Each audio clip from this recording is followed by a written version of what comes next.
Olá, meus amigos e minhas amigas, sejam todos muito bem-vindos ao canal Clavan Vídeos. Eu sou o professor Newton e hoje iniciamos o estudo do livro O Céu e o Inferno, de Allan Kardec.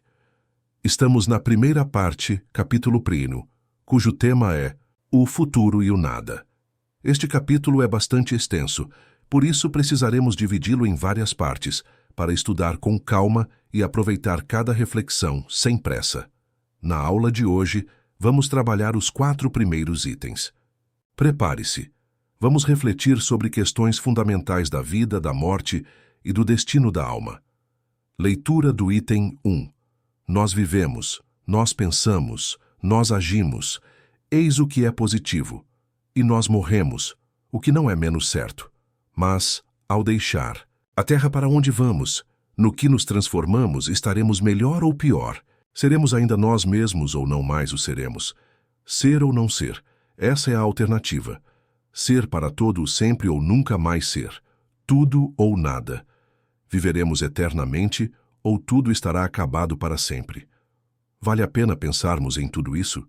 Toda criatura humana sente a necessidade de viver, de gozar, de amar, de ser feliz. Diga-se àquele que sabe que vai morrer que ele ainda viverá ou que a sua hora foi adiada. Diga-se, sobretudo, que ele será mais feliz do que já foi, e o seu coração palpitará de alegria. Mas de que serviriam essas aspirações de felicidade se basta um sopro para dissipá-las? Haverá alguma coisa mais desesperadora do que essa ideia de destruição absoluta?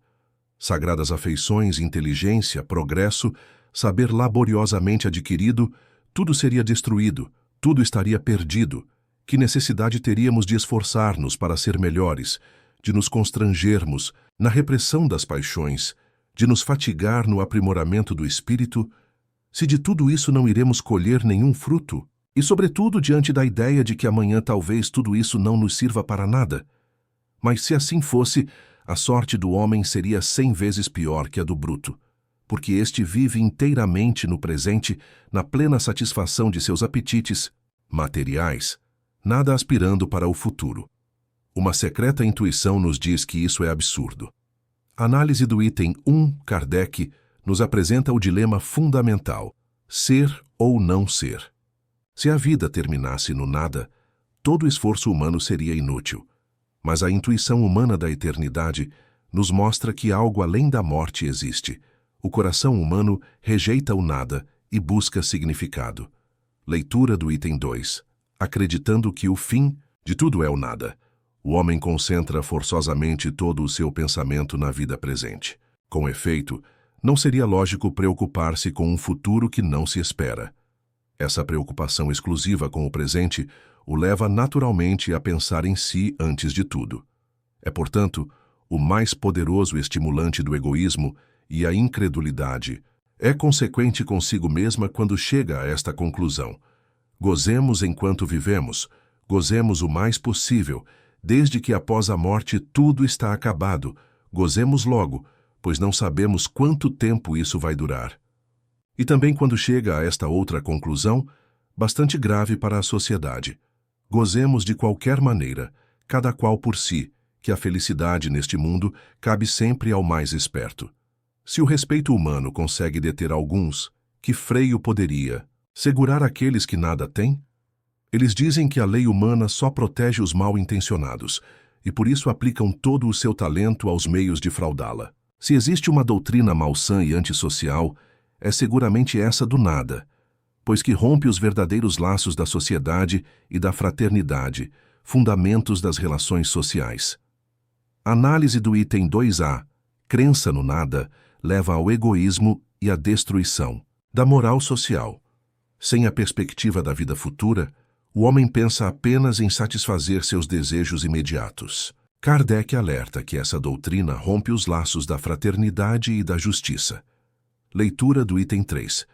Suponhamos que em alguma circunstância todo um povo se convença de que dentro de 8 dias, 1 mês ou 1 ano ele será aniquilado, que nenhum indivíduo sobreviverá, que não restará mais nenhum traço de nada após a morte. O que faria esse povo durante este tempo? Trabalharia para se melhorar, para se instruir, se esforçaria para viver, Respeitaria os direitos, os bens, a vida de seus semelhantes? Se submeteria às leis, a alguma autoridade, qualquer que seja, mesmo a mais legítima, a autoridade paterna? Haveria para ele qualquer espécie de dever? Seguramente não, pois bem. Isso que não acontece para um povo que a doutrina do nada realiza isoladamente a cada dia. Se as consequências não são tão desastrosas como poderiam ser, é primeiro porque na maior parte dos incrédulos há mais fanfarrice do que verdadeira incredulidade, mais dúvida do que convicção, e porque eles são mais temerosos do nada do que podem parecer.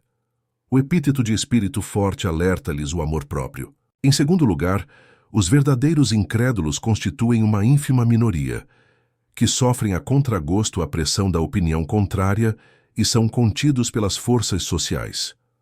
Mas que a verdadeira incredulidade se torne um dia a opinião da maioria e a sociedade estará em dissolução. É o que leva à propagação da doutrina do niilismo. Seja quais forem as consequências, se o niilismo fosse uma doutrina verdadeira, teríamos de aceitá-la, e não seriam os sistemas contrários, nem a ideia do mal que ela pudesse produzir, que poderiam eliminá-la. Ora, não se pode negar que o ceticismo, a dúvida, a indiferença ganham terreno cada dia, apesar dos esforços da religião em contrário. Isso é positivo. Se a religião é impotente contra a incredulidade, é que lhe falta alguma coisa para combatê-la de tal maneira que, se ela se imobilizasse, em pouco tempo estaria inevitavelmente superada. O que lhe falta neste século de positivismo, onde se quer compreender para crer, é a sanção das suas doutrinas pelos fatos positivos, e é também a concordância de algumas doutrinas com os dados positivos da ciência. Se ela diz branco e os fatos dizem negro, temos forçosamente de optar entre a evidência e a fé cega. Análise do item 3. Kardec usa a metáfora de um povo que acredita no nada. O resultado seria caos, egoísmo e dissolução social. Ele explica ainda o termo epíteto. Aqui, espírito forte é um epíteto, ou seja, uma expressão que caracteriza alguém, usado para indicar que mesmo os incrédulos mais confiantes têm seu amor próprio alerta e um medo oculto do nada. O espiritismo surge como alternativa, trazendo provas da vida futura e fortalecendo a moral.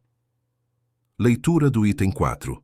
Em face desta situação, o espiritismo vem opor um dique à invenção da incredulidade, servindo-se não somente da razão e da perspectiva dos perigos a que ela arrasta, mas também dos fatos materiais, ao permitir que se toque com o dedo e se veja com o olho a alma e a vida futura. Cada qual é livre sem dúvida no tocante à crença, podendo crer em alguma coisa ou não crer em nada. Mas os que procuram fazer prevalecer no espírito das massas, e sobretudo da juventude, a negação do futuro, apoiando-se na autoridade, seu saber e na ascendência da sua posição, semeiam na sociedade os germes da perturbação e da dissolução, incorrendo numa grande responsabilidade. Análise do item 4 aqui está o ponto central. O espiritismo surge como barreira contra a incredulidade. Ele não se limita a discursos, mas apresenta fatos observáveis que demonstram a realidade da alma e da vida após a morte. Assim, não apenas convence pela razão, mas também pela experiência. Kardec ainda destaca a responsabilidade daqueles que, pela sua influência, difundem a negação do futuro. Esses semeiam a desordem social e moral, assumindo pesada responsabilidade espiritual. Meus amigos, nesta primeira parte do capítulo O Futuro e o Nada, estudamos os itens 1 a 4. Vimos como a crença no nada leva ao egoísmo e ameaça a ordem social, como o niilismo pode dissolver a sociedade, e como o espiritismo surge como resposta racional e experimental, provando a imortalidade da alma. Na próxima parte, continuaremos a análise dos demais itens deste capítulo tão fundamental. Chegamos ao fim do nosso estudo de hoje. Agradeço imensamente a sua companhia. Convido você a se inscrever no canal Clavan Vídeos, deixar o seu like e compartilhar este estudo. E não se esqueça, temos um grupo no WhatsApp para aprofundar juntos esse aprendizado. O link está aqui na descrição. Que Jesus nos abençoe e até o próximo estudo.